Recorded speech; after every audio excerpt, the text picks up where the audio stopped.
Hello, and welcome to this week's episode of NLDR, the Narrative Lectionary Podcast for People on the Go.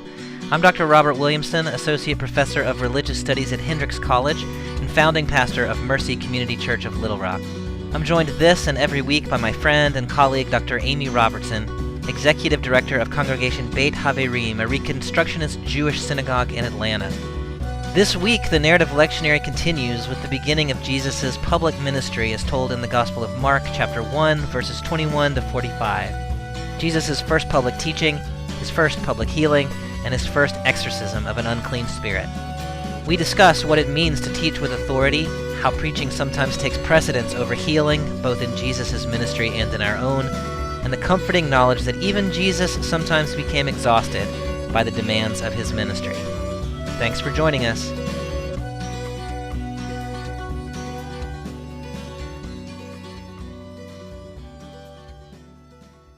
Hey, Bobby, how are ya? Hey, Amy, I'm good. How are you? I am doing well. Yeah, so this week the Narrative Lectionary has us in Mark 1, 21 through 45.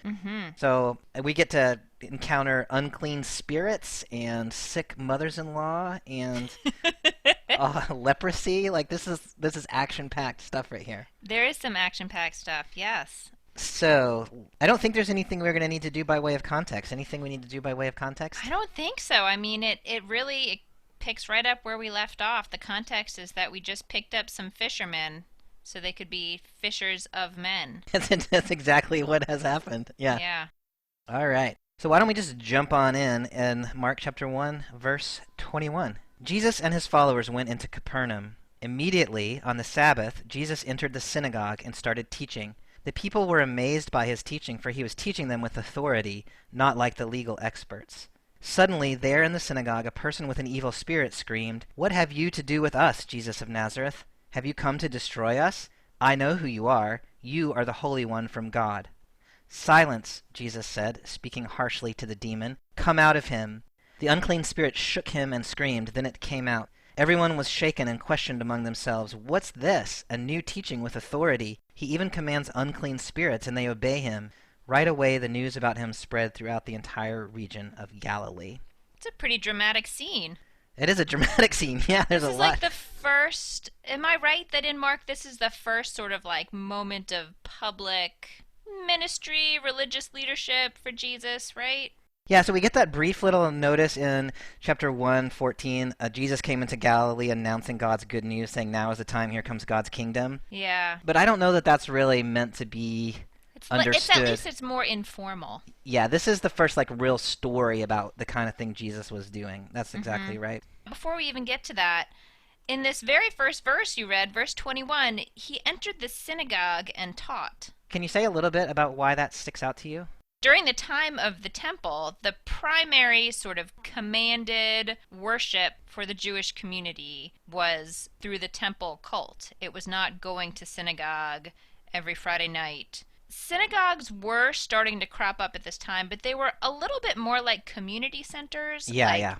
Jews gathered in them for meetings and meals, and since it is the Sabbath here, they probably were gathering for some kind of Shabbat study or maybe worship, but it wasn't like there was a service being led by a rabbi the way you would find if you went into a synagogue now. I guess what stood out to me was that the temple's still standing, right? There still is that temple cult, Absolutely. And there's also this parallel practice sort of in formation. That's exactly right, yeah. I think for Christians sometimes those synagogue, temple, like yada yada, like it's all they all seem kind of the same to us, but they're in this period really not at all the same. They're really different. Well, and it's confusing too because the Reform movement of Judaism now calls synagogues temples. That's right. So that is a totally reasonable point of confusion. Yeah. Now, my understanding is that so one didn't have to be particularly a religious leader or a rabbi like you were saying in order to teach in the synagogue. It was kind of open to people who were members of the community to read the scripture, to interpret, and to kind of, argue and wrestle with the interpretation. Does that sound right to you? Yeah, I think it does sound right. There wasn't sort of a clear authority structure for how all of this was going to work in synagogues. So I think that's right. But I do think it's really interesting that it then goes on to say he taught them as one having authority. What do you think that means? There's nothing particularly dramatic about the fact of Jesus' teaching, but there is something about Jesus' teaching Yes, that the stands people in the apart. the text noticed. They were amazed by his teaching, for he was teaching them with authority, not like the legal experts or not like the scribes. My translation, the NRSV, has not as the scribes. Yeah, I think and that's so I right. guess I was picturing it as sort of, it's not just handing down the teachings that you've heard from other folks, Yeah. but coming up with your own interpretations and feeling entitled to do that. Like having the spiritual or intellectual prowess and the confidence to offer a teaching of your own. I think that's exactly right. I love the way you said that. The other thing that I think is worth noticing is, so the text says he taught with authority here, and then it says it again in 27. A new teaching with authority. He even commands unclean spirits. And situated in between those two descriptions of Jesus teaching with authority, there's an exorcism. There sure is. There's just a little exorcism. Yeah.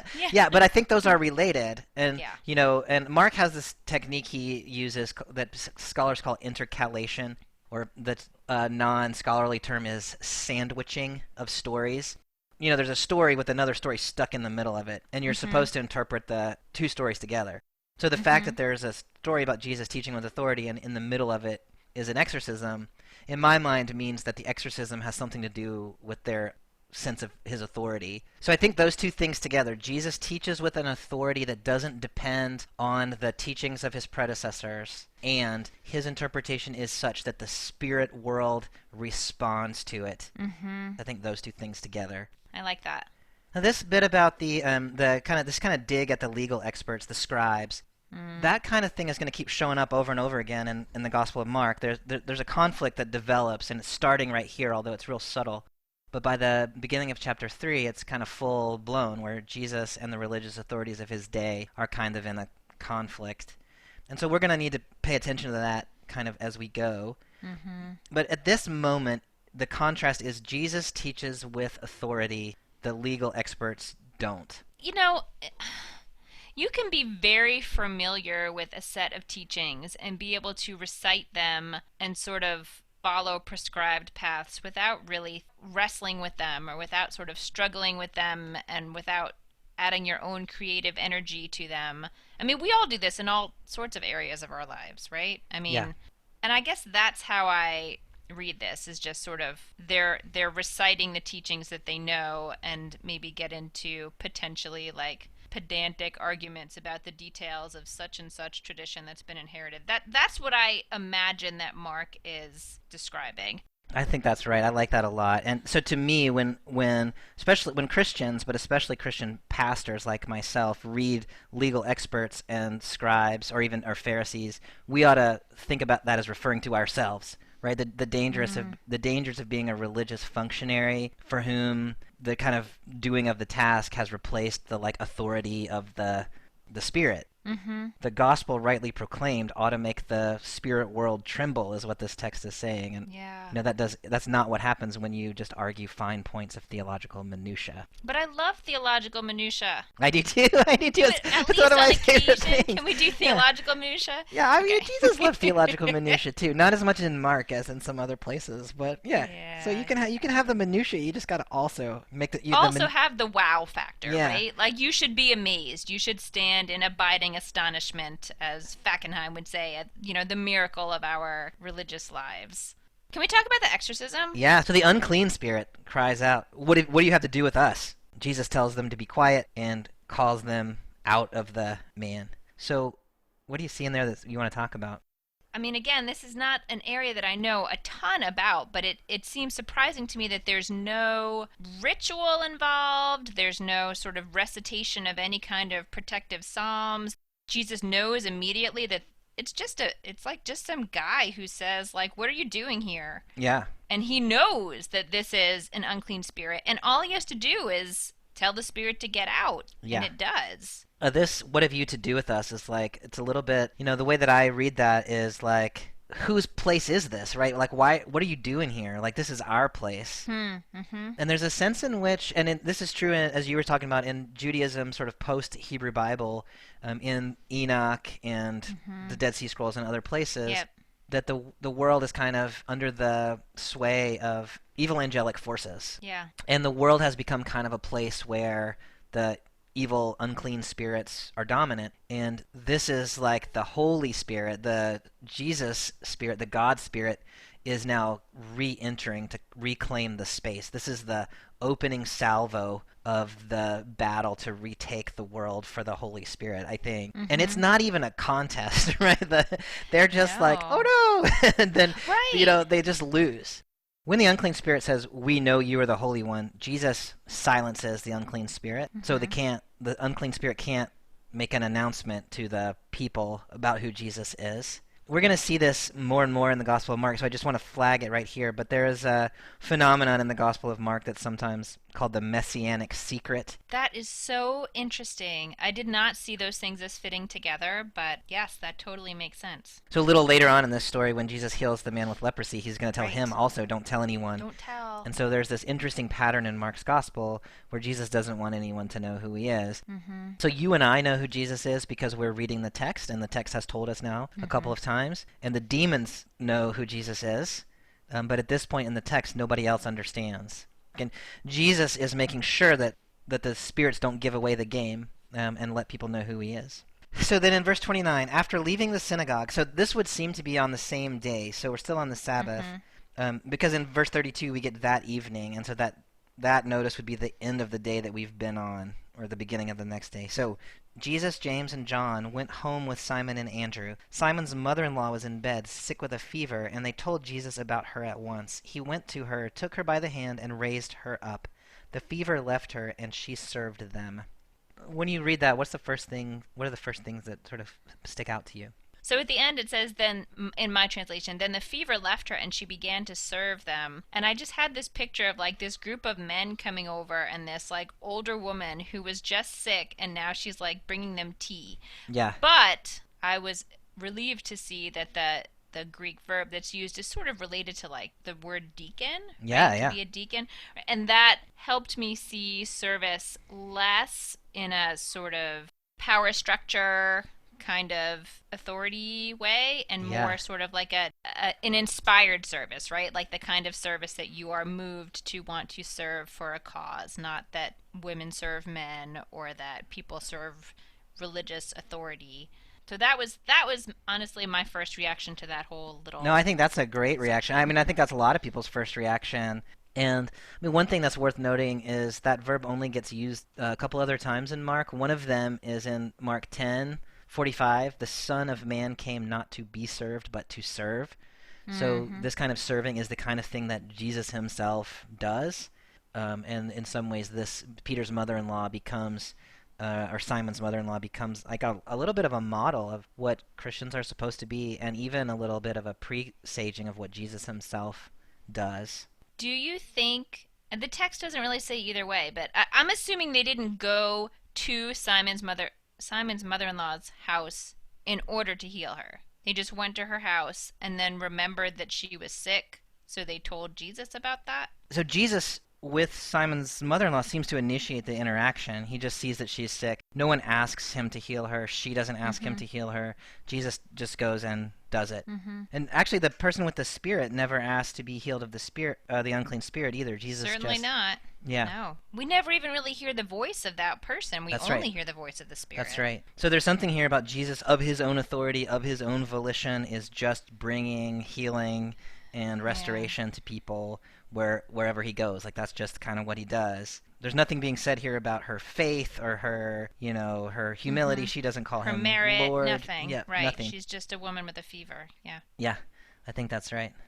Okay, so at the end of that story, so this is still one day. That evening at sunset, people brought to Jesus those who were sick or demon-possessed. The whole town gathered near the door. He healed many who were sick with all kinds of diseases, and he threw out many demons, but he didn't let the demons speak because they recognized him. Any thoughts about that little notice there? I mean, to me, I think it just sort of goes to what you were saying, that while there is sort of this secret about, or like there's a desire for this to be held as a secret, it seems like an unreasonable expectation. Yeah. That people wouldn't go and talk about this Yeah. So early in the morning, well before sunrise, Jesus rose and went to a deserted place where he could be alone in prayer. Simon and those with him tracked him down. When they found him, they told him, "Everyone's looking for you." He replied, I love Jesus. "Let's head in the other direction to the nearby villages so that I can preach there too. That's why I've come." He traveled throughout Galilee, preaching in their synagogues and throwing out demons. It's like the paparazzi. It is. Yeah. Yeah, if the paparazzi were like sick and demon possessed.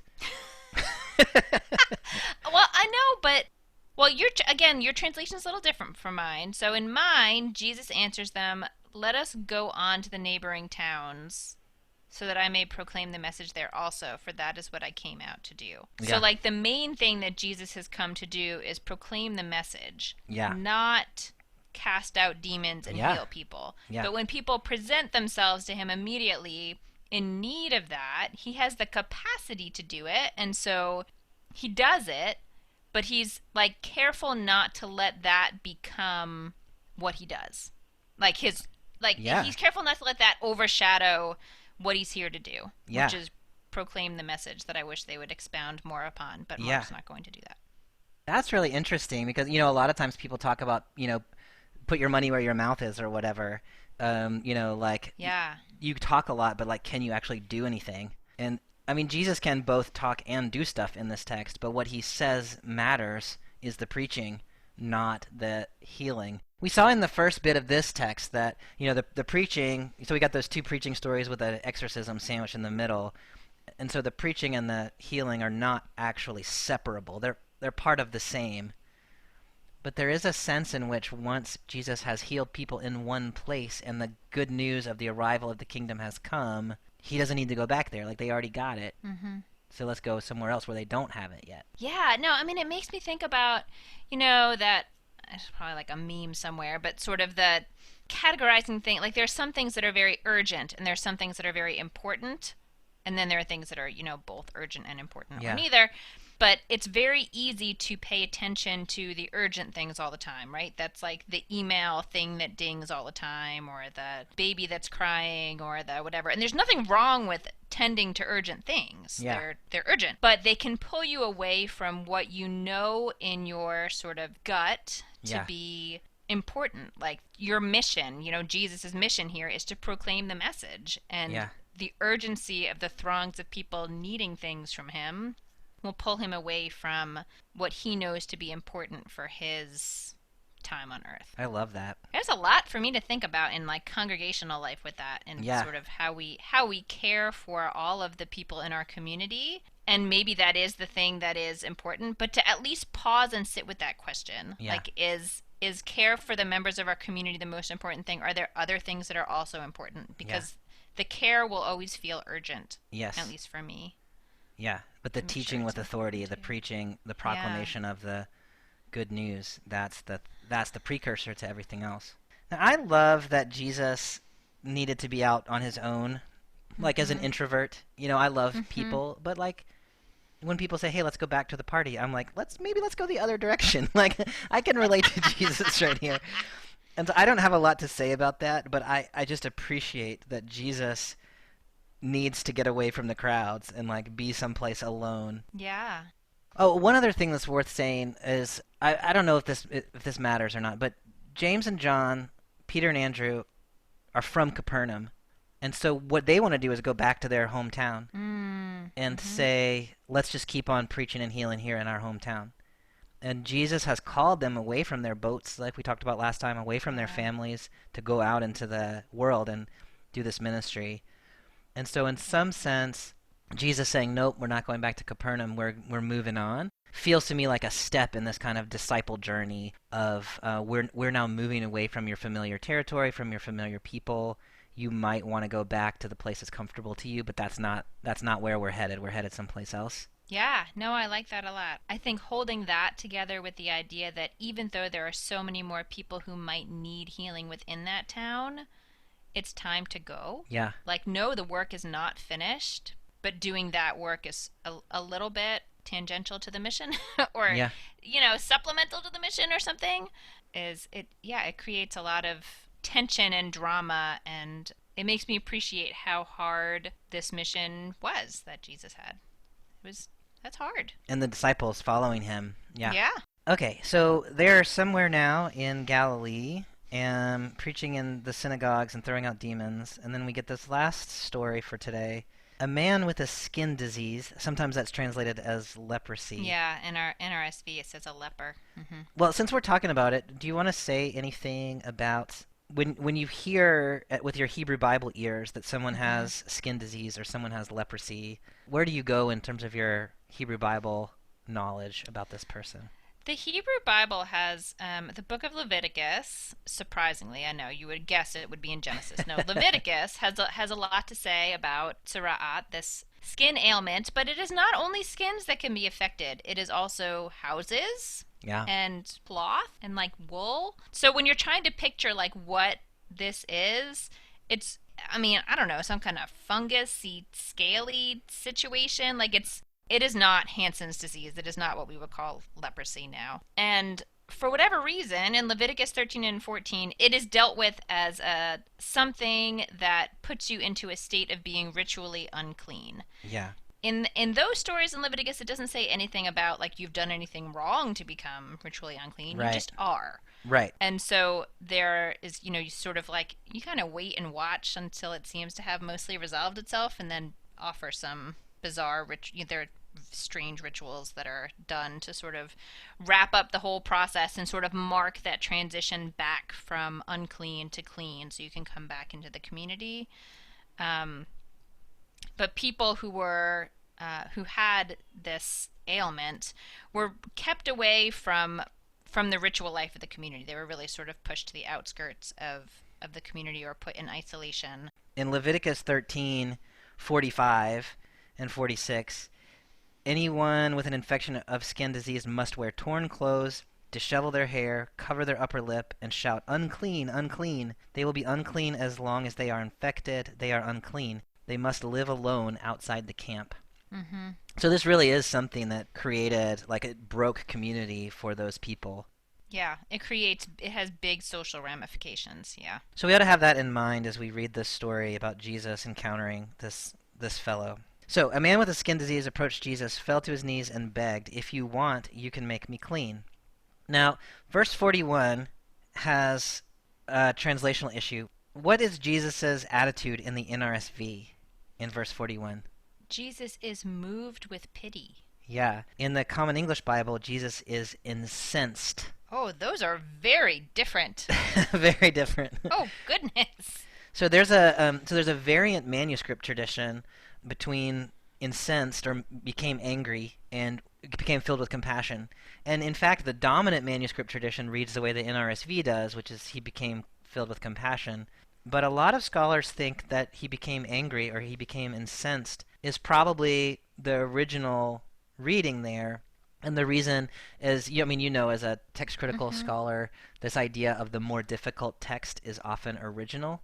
Yeah. That is, you can imagine why someone would pick up a text that read, "He became angry," and change it to "He became compassionate." Yeah. But it's hard to imagine why someone would pick up a text that said, "He became compassionate," and change it to "He became angry." So a lot of scholars will argue there that one ought to read Jesus as angry or incensed in verse 41 instead of compassionate. So for now, I'll just note that, and then maybe we can come back and talk. Yeah. In the CEB, incensed, Jesus reached out his hand, touched him, and said, "I do want to. Be clean." Instantly the skin disease left him, and he was clean. Sternly Jesus sent him away, saying, "Don't say anything to anyone. Instead, go and show yourself to the priest and offer the sacrifice for your cleansing that Moses commanded. This will be a testimony to them." Instead, he went out and started talking freely and spreading the news so that Jesus wasn't able to enter a town openly. He remained outside in deserted places, but people came to him from everywhere. I have so much more empathy for Jesus reading this now than I think I read this gospel maybe 20 years ago. Yeah, I just have so much more empathy for Jesus now. Jesus is trying to do something. Like, Jesus has this mission, and these people who, it's the urgency versus importance. issue. Okay, Yeah. I'll stop.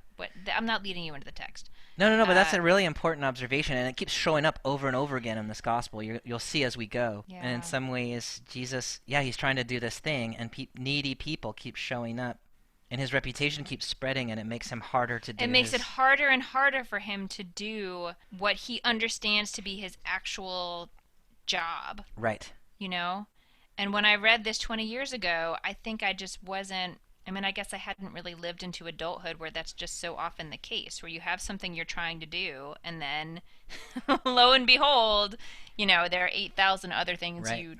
that seem also to be important that you feel like you need to attend to, but you're Yeah. aware that they're pulling you away from whatever you believe is what you need to do. That's what I see here, and I totally see how when this person got down on his knees and begged Jesus, saying, "If you choose, you can make me clean," that Jesus would have felt anger before pity, Yeah. because because you would feel like you have no choice. Like, what am I going to say? No, Yeah. Yeah. I don't choose. Too bad for you. But there's someone like physically blocking your path, like blocking the work that you believe is what you've been sent here to do. Honestly, I like that reading a lot because like that happens to me where I get frustrated with people whose concerns are entirely legitimate. I work with a homeless community Mm-hmm. and people are perpetually needing things from me which is not the thing that I was wanting to do That you're next. intending to offer. Yeah. And I get frustrated. And the thing that I like about this is Jesus gets angry and he does the thing anyway, Yeah. and the man is healed. Yep. So both of those things can be true at the same time. Jesus can be like, That's "Oh my yeah, that's gosh." really beautiful. And Mhm. also, he ends up acting compassionately even if his first response was not compassionate. So the last thing that I want to ask, I think, about this text is this time Jesus says, "Don't tell anyone," so that we've heard that before. But Yeah. but then he says instead, "Go show yourself to the priest and offer the sacrifice for your cleansing as that Moses commanded." So that's in the Torah. Mhm. This will be a testimony to them. And so I'm just curious what you do with that little bit of that text. That is a really good question, and I don't know what to do with this text. The testimony to what? Yeah. So the first part, go do the things that you're supposed to do. Sure. Um, to me, that sounds like Jesus is saying, even though you were healed in this miraculous way, the commandments of the Torah are still the commandments of the Torah, and you ought to observe them. And so, Mhm. go to the priest, do the things that you're supposed to do, get restored to the community the way you're supposed to get restored to the community. That, to me, all of that just reads like Jesus is saying, yeah, keep the Torah. But then that last line, this will be a testimony to them, throws a different kind of a spin on that. Mhm. I can read this in two completely opposite ways. One of them, which I like better, is to say this is Jesus saying to the religious authorities that he respects the religious authorities and that the things he's doing are in no way contradictory to the way that things are done. He's saying this ministry that I have fits in with this ministry at the temple, and so we need to make that connection. And Mhm. so this will be testimony to the people who are at the temple that we value the temple. Mhm. The other way to read it is exactly the opposite of that, Right. which is Right. Jesus saying, like, go show them that I can do this thing and we didn't actually need them. And so all of these rules that they have about restoring people to community, like, show them that those are not really necessary. So one question is like, what does Mark mean here? And the other question is, how ought we to read it? And I don't know if I have a good answer to either one of those questions. Maybe both of your readings are a little bit in there. Like, Jesus is not trying to go totally rogue, like, this is the system that's in operation, but also is wanting them to have some testimony that, first of all, this cleansing happened outside the context of the priesthood, and that Jesus had this sort of spiritual authority to do it, sort of to show them that, like, we'll continue with your system because your system is in play right now, but Yeah. you should be aware that the words that came to my head were it's a sham. That's probably a little strong. But that either there are other forces as powerful as you or more powerful than you, or the things you thought were true about the way all this works are not actually true. Yeah. And one of the things that's clearly developing in Mark, and it'll get stronger very much so as we go, is a conflict about proper religious function. Yeah. And so this is the very beginning of that. I think fairly clearly Jesus is saying, like, there are lots of ways of being religious, and this is true in ancient Judaism, this is true in modern Judaism, this is true in modern Christianity. There are ways of being religious that, like, get to the core of the thing that the religion is about, and there are ways of being religious that are kind of focused on the tangential things. Right, get a little distracted. And so Jesus, part of this thing about Jesus has authority is he's focused on the right parts of the thing. And so he's correcting his tradition, I think. And in some way, this is related to that. Okay, Amy, so there's a lot that, I mean, we've got several related stories, but there's just a lot of things that are happening in this text. If you were going to pick out one or two that's having particular interest for you or particular relevance to contemporary community, where would you go? I am really attached to that sort of message of, like, keep your eye on the prize, like, figure out what it is you feel that you're here to do, but not necessarily in a way that is single-minded. You know, Jesus doesn't refuse to do any of this healing, but I think it would be a very different story if Jesus then just stayed in Capernaum and healed everybody forever. Yeah. Right? Then, I don't know, that's sort of the question of what is important and what is urgent, and how do we care for our very human embodied needs of our community members, and also think about what is the world we're trying to create in that moves beyond the people in our community. To live with that tension is that's the work, right? That's the work we have to do. I think that I'm going somewhere very similar. To me, one of the things that's been standing out to me in this reading of this passage, which I'm not sure has been what stood out to me previously, but is that for Jesus, the thing that is the most important is the proclamation, of which the healing is a demonstration, or it's the confirmation, but it's not the thing. And so the proclamation of the coming of the kingdom, right? And, you know, not here, but in Luke's gospel, for instance, that's the messianic age that's indicated by the liberating of the captives and the healing of the sick and so on. Those who have been suffering in this world will be lifted up. And in my kind of mainline Protestant tradition, we have historically been very good at, like, actually kind of helping those things happen, right? Like using our resources to take care of people and, like, doing a lot of social good in the world. We're pretty good at that part, but we have often been less good at the teaching and preaching with authority and just kind of, like, invoking the name of Jesus and saying this is what the gospel is about, and shaping people's hearts and minds toward this idea that the world could be different than it is because God is bringing something new to us. When truth needs to be contested, and I think in our time, truth is very much contested. And there's two parts to that. One is silencing those who speak falsehoods, but the other is speaking a truth that cuts through all the crap. And in my experience, a lot of my kind of folk are nervous about the speaking truth too forcefully. Right. In some ways, it's more comfortable to serve the people immediately in front of you, right? To sort of live your faith that way is more... That's exactly it. Comfortable. That was a great conversation. I really ended somewhere different than where I started, and I appreciate that. That's what I most appreciate about our conversations. I did too, and likewise. It's great talking with you. It's good to talk with you too, Amy. I will see you next time. Talk to you again soon. All right, bye everybody.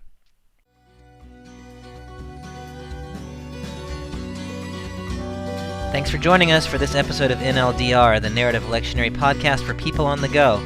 We'll be back next week to discuss Mark 2, 1 through 22, in which Jesus heals a paralytic, eats with tax collectors, and gets himself in trouble with the religious authorities.